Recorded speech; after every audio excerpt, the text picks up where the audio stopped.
दोस्तों, मोबाइल पर गेम खेलना आज हर बच्चे की आदत बन चुकी है।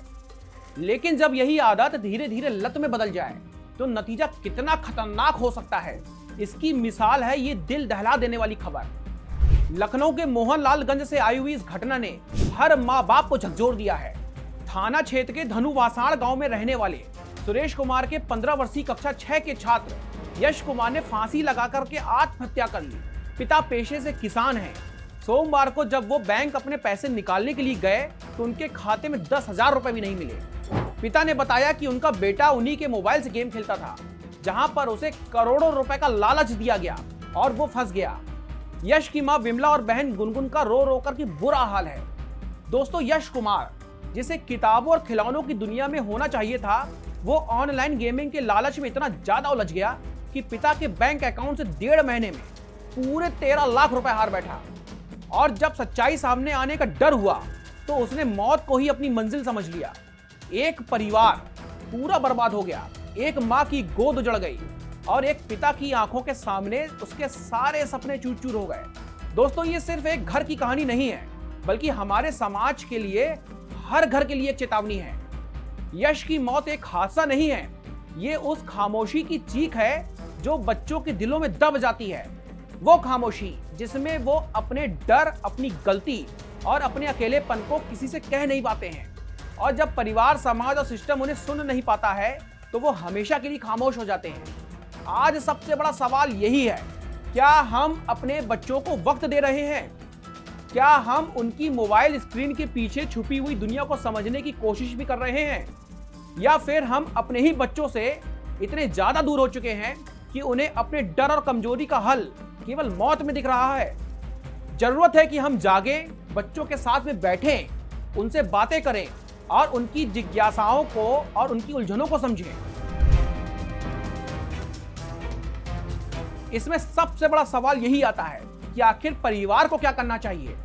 तो दोस्तों, अगर आपने मोबाइल देकर के बच्चों को व्यस्त कर दिया है तो आप गलत सोचते हैं। असल में बच्चों को मोबाइल नहीं चाहिए होता है, अपने माता पिता की जरूरत होती है। इसीलिए दिन में वो कम से कम 1 घंटा बच्चों से खुल करके बातें करें। स्कूल, दोस्त, गेम, पढ़ाई, हर विषय पर उनसे आप सवाल पूछिए, उनकी परेशानियों को, उनकी जरूरतों को समझिए। जी हाँ, आपको अपने बच्चों को मोबाइल से दूर और इंटरनेट पर नियंत्रण रखना ही होगा। इसका मतलब ये नहीं है कि आप उन्हें मोबाइल ना दें। आप बच्चों के मोबाइल में पेरेंटल कंट्रोल लगाइए। बैंक अकाउंट, यूपीआई और ओटीपी जैसी संवेदनशील ऐप्स को अपने बच्चों से दूर रखिए। आप अपने बच्चों से विश्वास का रिश्ता जरूर बनाइए।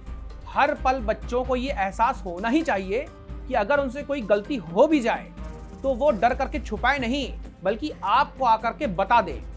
डांट और मार के बजाय माता पिता को समझ और समझदारी से बात करना चाहिए, और ये आज की जनरेशन के साथ में तो बहुत ज्यादा जरूरी है।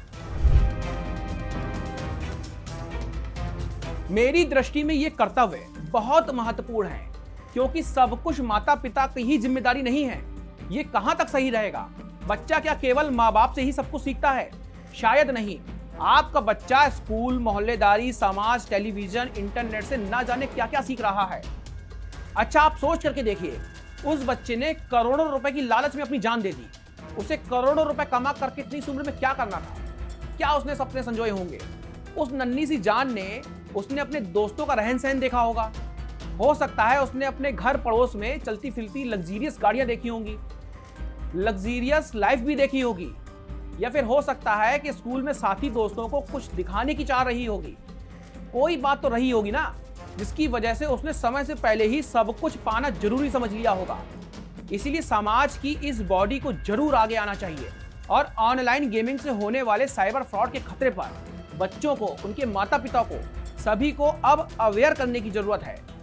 और बच्चों को बताना भी बहुत ज्यादा जरूरी है कि फ्री का लालच हमेशा धोखा देता है। आप बच्चों को मोबाइल से दूर करने के लिए खेलकूद, कला, संगीत, किताबें जैसी गतिविधियों को बढ़ावा जरूर दीजिए। जब समाज मिलकर के बच्चों को सही प्लेटफॉर्म देगा, तभी तो वो गलत रास्तों पर नहीं जाएंगे। और सामाजिक व्यक्ति होने के नाते, एक पड़ोसी होने के नाते, अगर आसपास का कोई बच्चा अजीब बर्ताव करता हुआ दिखे, या फिर अचानक चुप हो जाए, या फिर आपसे पैसे ही मांगने लगे, तो इसे आप हल्के में बिल्कुल मत लीजिए। आप ऐसे संकेतों पर ध्यान दीजिए और परिवार को अलर्ट जरूर करिए, क्योंकि हो सकता है कि अगली बार आपका बच्चा भी ऐसी गतिविधियों से घिरा हुआ हो।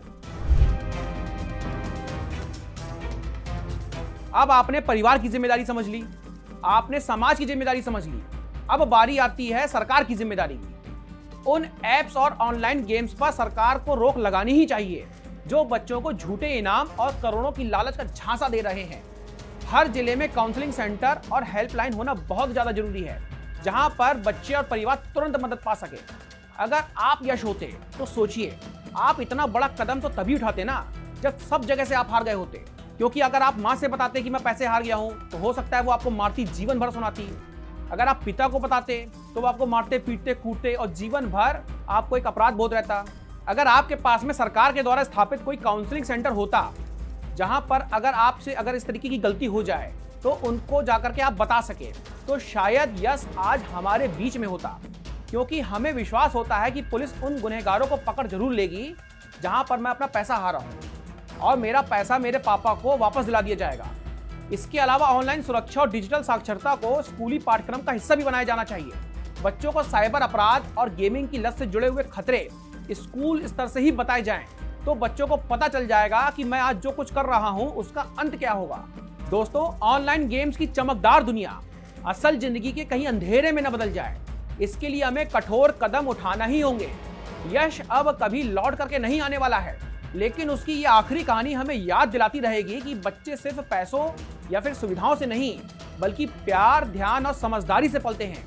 और अगर हम चूक गए तो ना जाने कितने यश इस खतरनाक खेल में अपनी जिंदगी हार जाएंगे। धन्यवाद।